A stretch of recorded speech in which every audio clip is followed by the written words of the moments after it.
So third point we have NEFT. NEFT means national electronic fund transfer. तो जैसे कि नाम से आपको पता चल रहा है, national electronic fund transfer means कि इस नेफ्ट के थ्रू कोई भी पर्सन, कोई भी कंपनी, कोई भी फर्म, कोई भी एंटरप्राइज एक बैंक से दूसरे बैंक, एक पर्सन टू दूसरे पर्सन अमाउंट ट्रांसफ़र कर सकती है. तो through the NEFT any person can transfer the amount from one account to another, from one bank to another. NEFT में एक ख़ास बात ये होती है कि जब आप अमाउंट को ट्रांसफ़र करते हैं दूसरे अकाउंट में या दूसरे बैंक में, तो इसमें बहुत टाइम लगता है. It take very large time. If we compared NEFT with RTGS, NEFT में अमाउंट को ट्रांसफ़र करने में फ्रॉम 1 आवर to 3 आवर्स, एक पर ट्रांसफ़र करने पर ट्रांजैक्शन को करने पर हमें यहाँ 1 से 3 घंटे लग जाते हैं. तो नेफ्ट में सबसे बड़ी प्रॉब्लम है कि यहाँ पर ट्रांजैक्शन, एक सिंगल ट्रांजैक्शन को करने में बहुत टाइम लगता है. दूसरी बात ये कि नेफ्ट में आप 1 रुपये से लेकर 25 लाख मीन्स 25 लाख तक का अमाउंट डिपॉज़िट कर सकते हैं, ट्रांसफ़र कर सकते हैं. मीन्स कि यू कैन डिपॉज़िट और you can transfer in NEFT from ₹1 to 25 lakh rupees. 1 रुपये से लेकर 25 लाख तक का रुपये आप नेफ्ट के थ्रू ट्रांसफ़र कर सकते हैं, लेकिन इसमें 1 से 3 घंटे तक का टाइम लगता है. इसके कुछ टाइमिंग्स भी होती हैं. बैंक ने नेफ्ट को करने का एक पर्टिकुलर टाइम सेट करके रखा हुआ है. नेफ्ट को टाइम अलॉट किया गया है 7 AM, from 7 AM to 7 PM. सुबह 7 से लेकर शाम 7 बजे तक आप नेफ्ट का यूज़ कर सकते हैं. नेफ्ट के यूज़ करने से आप किसी भी अकाउंट में, किसी भी बैंक के थ्रू, अपने मोबाइल बैंक के थ्रू, नेट बैंकिंग जो होती है वो नेफ्ट ही होता है. तो नेट बैंकिंग के थ्रू या ई बैंकिंग के थ्रू आप ये नेफ्ट से अमाउंट ट्रांसफ़र कर सकते हैं from one account to another और from one bank to another. Next thing is that कि वो बैंक जो नेफ्ट की फैसिलिटी दे रही है वो इसमें कुछ चार्जेस भी इंक्लूड करती है. वो पर्सन जो अमाउंट पे करेगा या जो ट्रांसफ़र करेगा उसको कुछ पेमेंट पे चार्जेस देने होंगे. Charges according to the money होगा. जितना हाई मनी आप ट्रांसफ़र करेंगे उतना ही हाई रेट चार्ज किया जाएगा, प्लस सर्विस टैक्स अलग से. जितना अमाउंट आपका लो होगा उतना ही चार्ज आपका लो हो जाएगा और सर्विस टैक्स भी कम हो जाएगा. मतलब higher the money and higher the tax and higher the charges which will be given by the bank. वो चार्जेस कौन देगा? बैंक आपको देगी और वो पर्सन जो ट्रांसफ़र कर रहा है उसको ये अमाउंट पे करना होगा. हम हर पेमेंट पे, हर एक ट्रांजैक्शन पे उसको अमाउंट चार्जेस पे करने होंगे प्लस सर्विस टैक्स. तो ये खास बात होती है नेफ्ट की.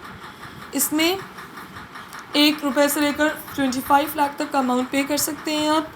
इसमें 1 घंटे से लेकर 3 घंटे का टाइम पर ट्रांजैक्शन पे लगता है. तो ये तो हो गया NEFT, national electronic fund transfer.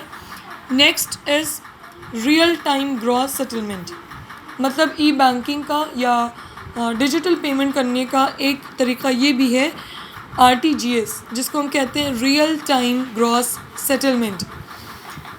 Real time gross settlement भी नेफ्ट के जैसे ही है, लेकिन इसमें एक ख़ास बात ये होती है. अच्छा, एक बात बता दें कि इसमें भी वन अकाउंट से सेकेंड अकाउंट और from one bank to another bank हम मनी ट्रांसफ़र कर सकते हैं. कोई भी पर्सन, कोई भी कंपनी, कोई भी बैंक एक अकाउंट से दूसरे अकाउंट या एक बैंक से दूसरे बैंक अमाउंट को ट्रांसफ़र कर सकती है.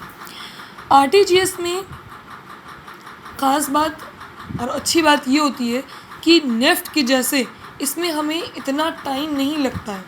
जैसे ही आपने ट्रांसफ़र करना चाहा आप जैसे ही चाहते हैं कि पेमेंट आपको करना है या ट्रांसफ़र करना है, आपने जितने भी प्रोसेस हैं सबको कंप्लीट किया और ओके का बटन जैसे ही दबाया, वैसे ही आपका जिसके अकाउंट में आप ट्रांसफ़र कर रहे हैं फ़ौरन उसके अकाउंट में उतना अमाउंट क्रेडिट हो जाएगा।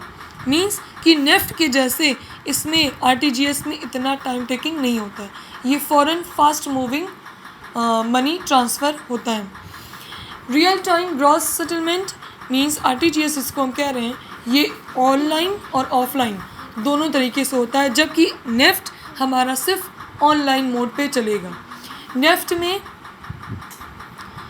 आप जैसे मोबाइल बैंकिंग होती है, आपने अपना मोबाइल नेट ऑन किया, मोबाइल बैंकिंग पे गए, फिर आप जिस पर्सन को आप ट्रांसफ़र करना चाहते हैं उसका नाम एज अ बेनिफिशरी ऐड करेंगे, उसके सारे account details means account number, उसका जिस नंबर से वो अकाउंट में है उसका आधार नंबर, उसका नेम, उसका आईएफएससी कोड, सारी अकाउंट की डिटेल्स जैसे ही डालेंगे और अपना पिन कोड डालेंगे और ओके करेंगे तो नेफ्ट में वो ट्रांजैक्शन चला जाएगा।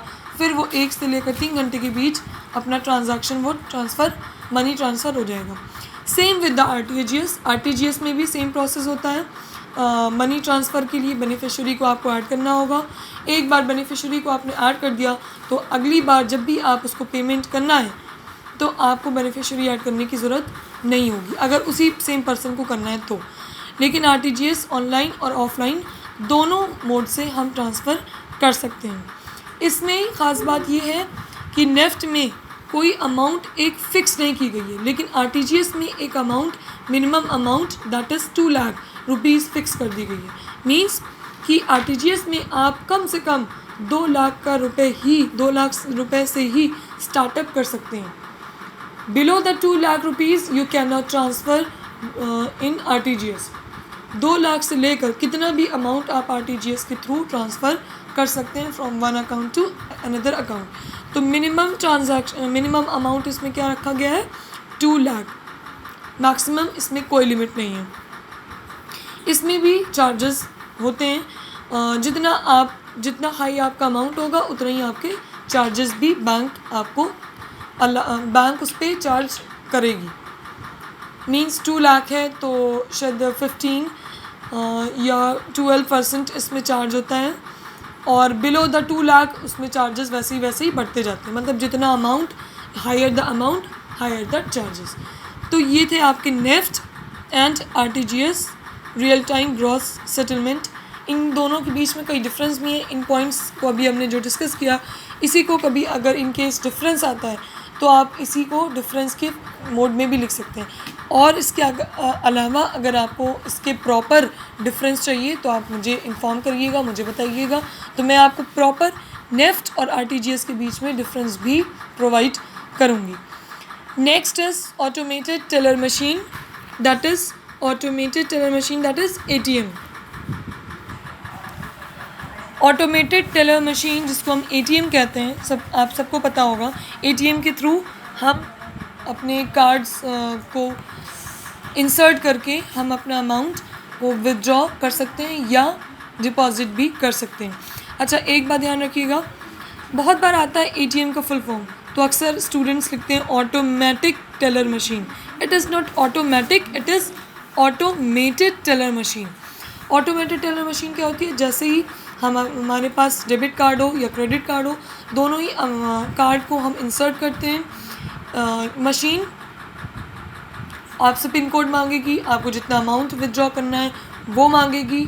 सारी डिटेल्स करने के बाद जैसे ही आप ओके करते हैं और टाइप ऑफ अकाउंट पूछेगी, करंट है, सेविंग है या रिकरिंग है, जिस टाइप जो भी इंफॉर्मेशन मांगेगी, जैसे ही वो प्रोसेस आप कंप्लीट करते हैं और ओके करते हैं तो ATM से you can deposit your money and you can withdraw your money also. तो ऑटोमेटेड टेलर मशीन के थ्रू हम अपने पेमेंट्स भी कर सकते हैं और हम डिपॉजिट भी कर सकते हैं। ये ऐसी मैकेनिकल मशीन होती है जो कि 24/7 वर्क करती है। मीन्स 365 डेज़ एंड 24 आवर्स ये वर्क करती है। अलग अलग बैंक की अलग अलग ATM मशीन्स होती हैं, आप सबको पता है, हर एरिया में होती है, और अलग अलग ATM मशीन के अलग अलग फंक्शंस होते हैं। किसी में ये पूछता है कि आपको कितने, अगर आप विथड्रॉ करने गए, हम अपने एटीएम के थ्रू अपने कार्ड को इंसर्ट करते हैं, तो किसी किसी बैंक में ये भी पूछता है कि आपको रिसिप्ट चाहिए या नहीं, या किसी में ये भी ऑप्शन देता है कि आपको कितने नोट्स चाहिए, मींस 100, 200, 500 या 2000 के चाहिए। तो ये ऑप्शन डिपेंड करता है बैंक, किस बैंक का वो एटीएम मशीन है। तो इसके थ्रू आप डिजिटल पेमेंट कर सकते हैं, डिपॉजिट कर सकते हैं, विथड्रॉ कर सकते हैं। नेक्स्ट इज़ ई कैश, और we can say digital cash. E cash या डिजिटल कैश जिसको हम कह रहे हैं, तो इसके थ्रू भी हम अपने अकाउंट से किसी दूसरे अकाउंट को पेमेंट कर सकते हैं, और दूसरा चाहे तो हमको भी डिपॉजिट कर सकते हैं। ई कैश या डिजिटल कैश में एक पर्टिकुलर ऐप होता है, उस ऐप के थ्रू हम पेमेंट करते हैं। आजकल तो बहुत सारे ऐप चले हैं, जैसे पेटीएम है, भीम है, या गूगल पे है। तो these all are under the category of E cash और डिजिटल कैश। तो ये सारे टाइप्स थे आपके E banking. E banking means digital payment करने के ये सारे आपके मेथड्स थे। फर्स्ट हमने देखा debit card, second credit card, third one is NEFT, fourth is RTGS, next ATM, and the last is E cash और डिजिटल कैश। तो अब आपकी ये जो बैंकिंग सर्विसेज थी, फर्स्ट हमारी जो फर्स्ट कैटेगरी थी बिजनेस सर्विसेज की, that is banking, it is completed. Banking services is completed. Now the second we have the insurance services.